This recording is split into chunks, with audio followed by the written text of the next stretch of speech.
નમસ્કાર દર્શક મિત્રો, હું રાણા પાર્થ આપ સર્વનો Image Engineering and Technical Institute તથા મિકેનિકલ ડિપાર્ટમેન્ટ તરફથી ઈ લર્નિંગમાં હાર્દિક સ્વાગત કરું છું. મિત્રો, આગળના વિડિયો લેક્ચરમાં આપણે એપ્લાઇડ મિકેનિક્સ સબ્જેક્ટમાં ચેપ્ટર નંબર 5 કે જે ફ્રિક્શન છે તેની થિયરીનો અભ્યાસ કર્યો હતો. તો મિત્રો, આજના વિડિયો લેક્ચરમાં આપણે ચેપ્ટર નંબર 5નો એક્ઝામ્પલ જોવાનો છે. મિત્રો, વિડિયો લેક્ચર શરૂ કરતાં પહેલાં અમુક સૂચનો છે જેનું અવશ્યપણે પાલન કરજો. જ્યારે પણ તમે વિડિયો લેક્ચર જોવા બેસો છો ત્યારે તમારી સાથે એક નોટબુક, એક પેન, ડ્રોઈંગના આવશ્યક સાધનો તથા એક સાયન્ટિફિક કેલ્ક્યુલેટર હોવું અવશ્ય જરૂરી છે. તેનું કારણ છે મિત્રો કે વિડિયો જોવાની સાથે જો તમે નોટ્સ બનાવેલી હશે તો આ નોટ્સનો ઉપયોગ તમે રિવિઝન માટે કરી શકો છો. અને બીજો ફાયદો એવો થાય છે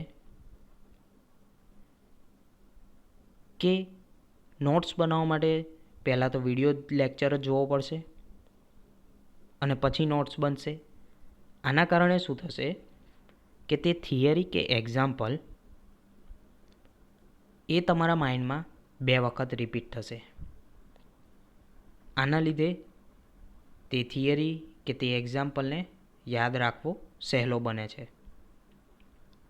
તો મિત્રો, વધુ સમય ન લેતા આજનો વિડિયો લેક્ચર આપણે સ્ટાર્ટ કરીશું.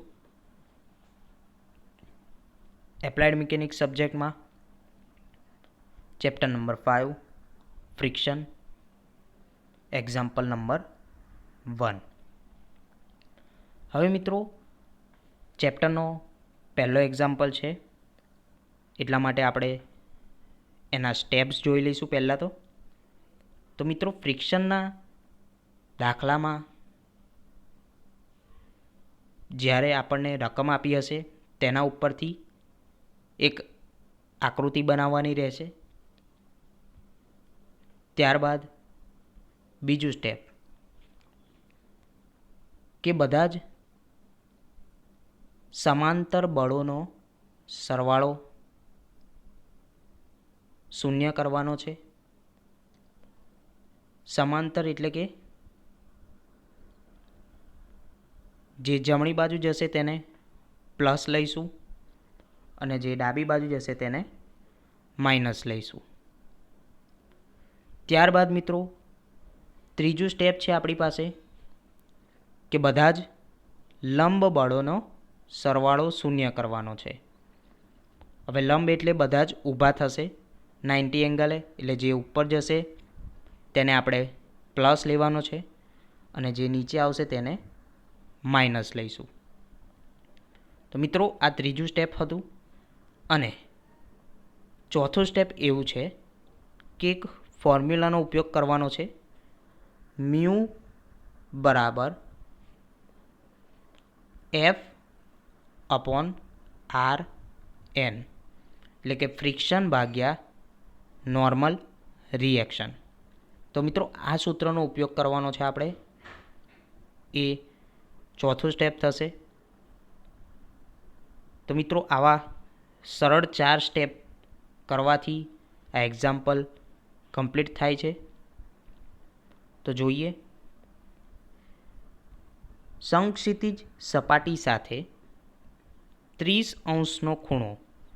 મિત્રો, જ્યાં જ્યાં પણ હાઇલાઇટ્સ કરેલું છે તે ગિવન ડેટા માટે મોસ્ટ ઇમ્પોર્ટન્ટ છે. સમક્ષિતિજ સપાટી સાથે 30° ખૂણો કરતી ઢળતી સપાટી પર એટલે 30° ખૂણા ઉપર એક સપાટી છે. સમક્ષિતિજ એટલે કે નીચેથી ગ્રાઉન્ડ લેવલથી આ નીચેની સપાટીથી 30° એક ધડતી સપાટી આવેલી છે. ત્યારબાદ સપાટી પર એક કેસને ચડાવવા માટે એક કેસ છે, જેને ચડાવવા માટે કેટલું બળ આપવું પડે છે? 50.5 ન્યૂટનનું બળ લગાડવું પડે છે. જરૂરી હોય તો કેસનું વજન શોધો. મિત્રો, હંમેશા કોઈપણનું વસ્તુનું હોય કે માણસનું હોય, વજન ક્યાં લાગે? નીચેની સાઈડ લાગે, બરાબર? તો કેસનું વજન ક્યાં આવશે? નીચેની સાઈડ. તો તે વજન શોધવાનું છે. હવે મિત્રો, ઘર્ષણાંક 0.2 ધારો. હવે ઘર્ષણાંકને આપણે લઈએ છીએ મ્યુ. હવે મિત્રો, આ તો થઈ રકમ. હવે રકમ ઉપરથી પહેલાં તો ગિવન ડેટા બનાવવાનો. પહેલું ગિવન ડેટા બનાવીએ આપણે. તો સમક્ષિતિજ સપાટી સાથે 30° ખૂણો થીટા એટલે કે આલ્ફા આપેલો છે આપણને. તો પહેલો આલ્ફા બરાબર 30° થઈ જશે. આગળ વધીએ. નો ખૂણો કરતી ધડતી સપાટી પર એક કેસને ચડાવવા માટે જો 50.5 ન્યૂટનનું બળ એટલે કે પી ફોર્સ આપ્યો છે, એને આપણે પી લઈએ છીએ. તો પી બરાબર છે 50.5 ન્યૂટન નું બળ જરૂરી હોય તો કેસનું વજન શોધો. વજન બરાબર આપણે લઈએ છીએ ડબલ્યુ બરાબર ફાઇન્ડ કરવાનો છે અને ઘર્ષણાંક બરાબર 0.2 ધારો. ઘર્ષણાંક જેને આપણે મ્યુ લઈએ છીએ, તો મ્યુ બરાબર થઈ જશે 0.2. હવે નેક્સ્ટ સ્ટેપ કયું હતું કે આપણે આકૃતિ બનાવવાની છે, જે પ્રમાણે આપણને રકમમાં આપ્યું છે તે પ્રમાણે આકૃતિ બનાવવાની છે. તો મિત્રો વાંચો. સમક્ષિતિજ સપાટી સાથે 30° ખૂણો કરતી ધડતી સપાટી. એટલે આપણને ખબર પડી કે આ એક સપાટી છે સમક્ષિતિજ એટલે કે નીચે ગ્રાઉન્ડ લેવલ, ત્યાંથી 30° ખૂણો ધરાવતી એક બીજી સપાટી છે. તો આપણે અહીંયા બીજી એક સપાટી બતાવી કે જેનો ખૂણો કેટલો બતાવ્યો છે? 30°. હવે તે ત્રાસી સપાટી ઉપર શું પડેલું છે? એક કેસ. આ કેસને ચડાવવા માટે 50.5 ન્યૂટનનું બળ. એટલે અહીંયા એક આપણે બતાવ્યું આ કેસ. ખ્યાલ આવે છે? હવે આ કેસને ચડાવવા માટે 50.5 ન્યૂટનનું એક બળ લાગે છે, બરાબર? ઉપરની સાઈડ ચડાવવાનું છે એટલે આપણે બળ ક્યાં લગાડીશું? ઉપર. અને હંમેશા મિત્રો કે જ્યાં બળ લાગતું હશે તેની સામેની દિશામાં શું લાગતું હશે? ફ્રિક્શન એટલે કે ઘર્ષણ. અને ઉપરની સાઈડ નોર્મલ રિએક્શન લાગે છે. અને મેં આગળ કીધું તે પ્રમાણે દરેક વસ્તુનું વજન ક્યાં લાગે? નીચેની સાઈડ. એટલે કે અહીંયા નીચેની સાઈડ ડબલ્યુ, બરાબર? ડબલ્યુ જેટલું વજન. તો આ થઈ ગઈ મિત્રો આકૃતિ. જોયું, સૌપ્રથમ આપણે શું કર્યું? એક સમક્ષિતિજ સપાટી સાથે 30° એંગલ બનાવે છે એક ધડતી સપાટી, બરાબર? અને એના ઉપર એક કેસ છે કે જે ઉપર ખસેડવા માટે 50.5 ન્યૂટનનું બળ જરૂરી છે અને તેની સામેની દિશામાં લગાવવાનું ફ્રિક્શન. ઉપરની સાઈડ લાગે છે નોર્મલ રિએક્શન. અને આ કેસનું વજન ક્યાં લાગે છે? નીચેની સાઈડ. હવે મિત્રો શું કરીશું કે જે ડબલ્યુ છે એ નીચેની સાઈડ છે સીધું, તેને એક વર્ટિકલ ડાયરેક્શન અને એક હોરિઝોન્ટલ ડાયરેક્શનમાં કન્વર્ટ કરવાનો છે. તો વર્ટિકલ ડાયરેક્શન અને હોરિઝોન્ટલ ડાયરેક્શનમાં આવી રીતે કન્વર્ટ કરીશું. તો મિત્રો આપણી પાસે જે ખૂણો છે એ ખૂણો જે વર્ટિકલને અડતો હોય તો તે વર્ટિકલને cos થીટા લેવાનો અને હોરિઝોન્ટલને અડતો હોય તો હોરિઝોન્ટલ cos થીટા લેવાનો. અહીંયા જોઈએ કે આ 30 ડિગ્રી કોને અડે છે? વર્ટિકલને અડે છે. તો જેને અડે એને આપણે લઈશું કોસ થીટા અને તેની સામેની બાજુને લઈશું સાઇન થીટા. તો અહીંયા જોઈએ ડબલ્યુ જેટલું વેઇટ છે, વર્ટિકલને એંગલ અડે છે, એટલે આપણું શું થશે? ડબલ્યુ કોસ 30 અને હોરિઝોન્ટલ કમ્પોનન્ટ એટલે કે તેની સામેની બાજુ શું થશે? W sine 30 degree. એવી રીતે મિત્રો જો અહીંયા ડબલ્યુ બરાબર આપણને 10 આપ્યું હોત તો અહીંયા શું થાત? 10 કોસ 30 ડિગ્રી. સેમ અહીંયા 10 સાઇન 30 ડિગ્રી. ખ્યાલ આવે છે? જે ત્રાસો છે તેને વર્ટિકલ અને હોરિઝોન્ટલમાં કન્વર્ટ કરી દઈશું. મિત્રો દરેક સ્ટેપમાં તમારે આકૃતિ દોરવાની જરૂર નથી. આ તો ફક્ત તમને આકૃતિ ઉપરથી હું સમજાવી શકું એટલા માટે મેં દરેક સ્ટેપમાં આકૃતિ મૂકેલી છે, જેથી સરળ રીતે આપણને ખ્યાલ આવે. તો મિત્રો આ થઈ ગઈ આપણી આકૃતિ અને જે વેટ હતો એને આપણે એક વર્ટિકલ અને એક હોરિઝોન્ટલમાં કન્વર્ટ કરી દીધું છે. હવે નેક્સ્ટ સ્ટેપ કયું હતું? કે સમાંતર બળોનો સરવાળો કરવાનો છે, એટલે કે સમાંતર બળોને સરખાવવાના છે. તો એને જોઈ લઈએ. તો મેં કીધું હતું તે પ્રમાણે જે જમણી બાજુ જશે તેને આપણે લઈશું પ્લસ અને જે ડાબી બાજુ હશે તેને લઈશું માઇનસ. તો અહીંયા જોઈએ આકૃતિ પ્રમાણે આડા ફોર્સ કેટલા છે? જુઓ, એક તો આ આડો ફોર્સ છે, બીજો આ એક આડો છે, ત્રીજો કોઈ દેખાય છે? હા, તો ક્યાં છે? અહીંયા ડબલ્યુ સાઇન 30. તો આ 3 આડા ફોર્સ છે એટલે કે સમાંતર છે. કોને? તો આ ત્રાસી જે આપણી સપાટી છે ત્રાસી તેને સમાંતર છે. બરાબર. હવે તેની ડાયરેક્શન જોવાની. હવે કે આ બાજુ જાય છે કે આ બાજુ જાય છે તે પ્રમાણે પ્લસ અને માઇનસ મૂકીએ. તો પહેલો ફોર્સ લઈએ આપણે 50.5 ન્યૂટન. તો એ આ બાજુની ડાયરેક્શન છે એટલે શું આવશે? પ્લસ. તો અહીંયા મૂકી દઈએ પ્લસ 50.5. હવે જોઈએ બીજો ફોર્સ એફ. તો એફ આ ડાયરેક્શનમાં જાય છે તો આ ડાયરેક્શનમાં કયું છે? માઇનસ. તો અહીંયા માઇનસ એફ મૂકી દઈએ. હવે ત્રીજો ફોર્સ કયો રહ્યો આપણી પાસે? W sine 30 degree. એ કઈ ડાયરેક્શનમાં જાય છે? આ બાજુ. તો આ બાજુ કઈ છે? માઇનસ. તો minus W sine 30 is equal to 0. ખ્યાલ આવે છે મિત્રો? ફરીવાર જે આકૃતિમાં સમાંતર એટલે કે આડા ફોર્સીસ જોવાના છે અને અહીંયા રૂલ્સ પ્રમાણે આપણે પ્લસ અને માઇનસ મૂકી છે કિંમત તેની. હવે 50.5 as it is minus F. હવે ડબલ્યુ સાઇન 30 કરીશું એટલે આપણને મળશે 0.5 ડબલ્યુ. ડબલ્યુનું તો ગણવાનું નથી કારણ કે ફાઇન કરવાનો છે. તો સાઇન 30ની વેલ્યુ થશે 0.5.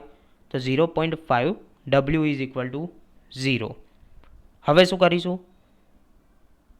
જે આ બંને માઇનસ છે, માઇનસ એફ અને માઇનસ 0.5 ડબલ્યુ, તે બંનેને શું કરીશું? ઇક્વલ ટુની સામેની સાઈડ મોકલી દઈશું. એટલે શું થઈ જશે?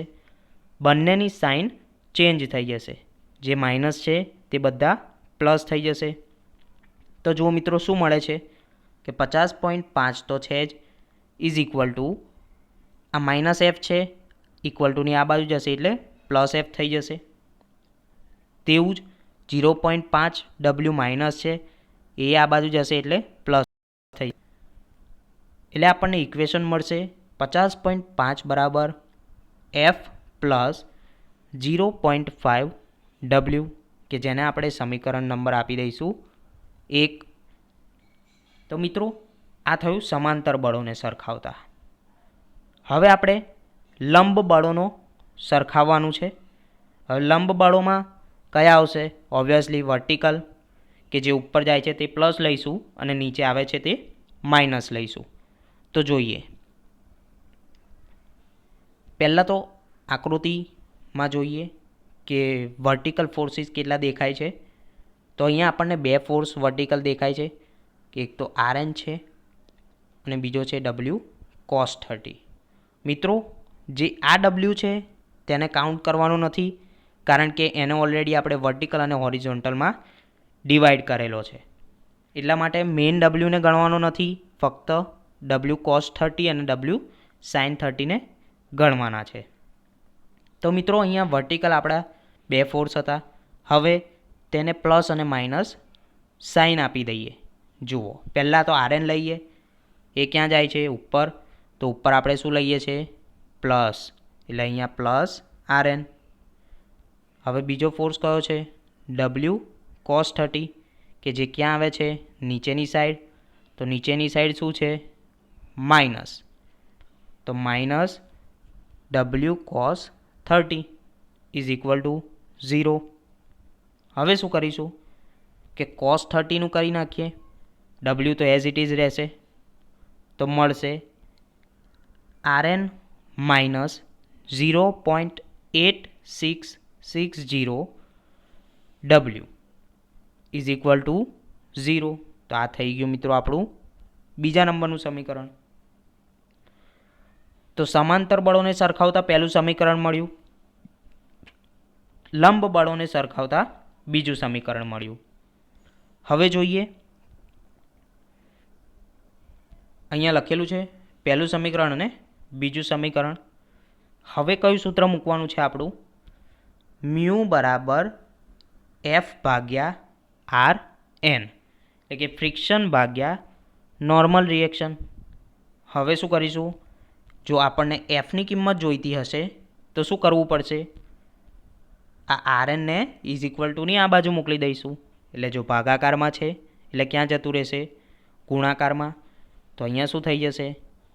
F is equal two mu into RN. બરાબર. હવે ગિવન ડેટામાં આપણને મ્યુની કિંમત આપેલી છે. હા, કેટલી છે? 0.2.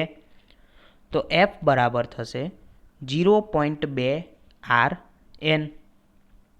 મિત્રો એ થઈ ગયું આપણું ત્રીજું સમીકરણ. હવે શું કરીશું કે જે પહેલું સમીકરણ છે આપણી પાસે, કે જ્યાં F છે, તો એ Fની જગ્યાએ આપણને જે 0.2 RN મળ્યું તેને મૂકી દેવાનું છે. એટલે કે સમીકરણ 3ને સમીકરણ 1માં મૂકતા તો શું મળે છે જોઈએ.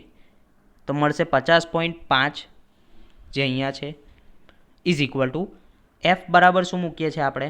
0.2 RN. તો અહીંયા 0.2 RN પ્લસ 0.5 W તો છે જ. ખ્યાલ આવે છે મેં શું કર્યું? કે જ્યાં F હતો પહેલા સમીકરણમાં, ત્યાં આપણને ત્રીજા સમીકરણમાં Fની કોઈ કિંમત મળી તેને મૂકી દીધી છે. બરાબર. હવે શું કરીશું? આ બીજું સમીકરણ છે RN minus 0.8660 W is equal to 0. હવે શું કરીશું? આપણે RNની કિંમત જોઈતી હોય તો જે માઇનસ 0.8660 W છે તેને ઇક્વલ ટુની આ બાજુ મોકલી દઈશું. એટલે શું થઈ જશે મિત્રો? જુઓ, અહીંયા માઇનસ છે તો ઇઝ ઇક્વલ ટુની આ બાજુ જશે એટલે પ્લસ થઈ જશે. તો આપણને RN બરાબર મળે છે 0.8660 W. હવે શું કરીશું કે જ્યાં આપણને અહીંયા RN છે આ ફોર્મ્યુલામાં, ત્યાં મૂકી દઈએ કિંમત RNની. તો જુઓ શું મળશે કે 50.5 તો છે જ, ઇઝ ઇક્વલ ટુ 0.2 પણ છે, એવા ને એવા જ. હવે RN આવ્યું તો RN બરાબર આપણને અહીંયા શું મળ્યું છે? 0.8660 W. તો એને મૂકી દઈએ. તો 0.2 ગુણ્યા 0.8660 W અને પ્લસ પાછળ 0.5 W તો એઝ ઇટ ઇઝ. હવે શું કરીશું? તો જ્યાં 0.2 ગુણ્યા 0.8660 કરીશું કેલ્સીમાં, તો આપણને શું મળે છે? 0.1732. તો અહીંયા સમીકરણ શું બનશે? 50.5 as it is equal two 0.1732 W plus 0.5 W. હવે શું કરીશું? આ બંને ડબલ્યુવાળા છે એટલે આ બંનેનો સરવાળો કરી દઈશું. એટલે 0.1732 પ્લસ 0.5 કરીશું તો આપણને મળશે 0.6732. તો મિત્રો હવે શું કરીશું? 50.5 બરાબર 0.6732 ડબલ્યુ મળ્યું આપણને શું ફાઇન્ડ કરવું છે? ડબલ્યુ. તો જે ડબલ્યુના ગુણાકારમાં હશે તેને ઇઝ ઇક્વલ ટુની બીજી બાજુ મોકલી દઈશું. એટલે એ ગુણાકારમાં છે, ઇક્વલ ટુની બીજી બાજુ જાય એટલે ભાગાકાર થઈ જશે. તો ડબલ્યુ બરાબર થશે 50.5 તો ઉપર છે જ અંશમાં ભાગ્યા જે આ 0.6732 છે એ. હવે આ બંનેને કેલ્સીમાં કરીશું તો આપણને ડબલ્યુની કિંમત મળી જશે. તો ડબલ્યુ બરાબર મળે છે 75.014 ન્યૂટન. તો મિત્રો ડબલ્યુની કિંમત મળી ગઈ. બરાબર. તો આ હતો સંપૂર્ણ એક્ઝામ્પલ. મિત્રો શાંતિથી ગણવાનો છે. ખાલી 4 જ સ્ટેપ છે મેન. પહેલાં તો આકૃતિ બનાવવાની, ત્યારબાદ સમાંતર બળોને સરખાવવાના. સમાંતર બળો એટલે કે આડા ફોર્સીસ જોવાના. ત્યારબાદ લંબ બળોને સરખાવવાના એટલે કે ઊભા ફોર્સીસ જોવાના. ત્યારબાદ એક ફોર્મ્યુલા મૂકવાનું કે મ્યુ બરાબર એફ ભાગ્યા આર એન, કે ફ્રિક્શન ભાગ્યા નોર્મલ રિએક્શન. તો મિત્રો આવી રીતે એક્ઝામમાં આટલા શોર્ટમાં જવાબ આવી જાય છે, એવા એક્ઝામ્પલ પૂછાય છે. તો આપણે સારી રીતે આને યાદ કરી લેવાનું છે. મિત્રો અમુક એક્ઝામ્પલમાં મ્યુ નહીં આપ્યો હોય, મ્યુની કિંમત ફાઇન્ડ કરવાની હશે, મ્યુની જગ્યાએ ડબલ્યુ આપ્યો હશે. બરાબર, વજન આપી દીધું હશે. અહીંયા આપણે વજન ફાઇન્ડ કરવાનું હતું, જ્યારે બીજા અમુક એક્ઝામ્પલમાં મ્યુ ફાઇન્ડ કરવાનો આવશે. ખ્યાલ આવે છે? અમુકમાં પી ફાઇન્ડ કરવાનો આવશે. એટલે મીન્સ મેથડ તો સેમ જ રહેશે. જે સ્ટેપ્સ આપણે ફોલો કરીએ છીએ તે સ્ટેપ્સ દરેક એક્ઝામ્પલમાં ફોલો કરવાના. બરાબર. તો આખા વિડિયો લેક્ચર દરમિયાન કોઈ પણ ક્વેરી હોય કે કોઈ પણ ક્વેશ્ચન હોય તો તમે મારો કોન્ટેક્ટ કરી શકો છો. આવા નવા વિડીયો સાથે આપણે ફરીથી મળતા રહીશું. Take care. Thank you for watching.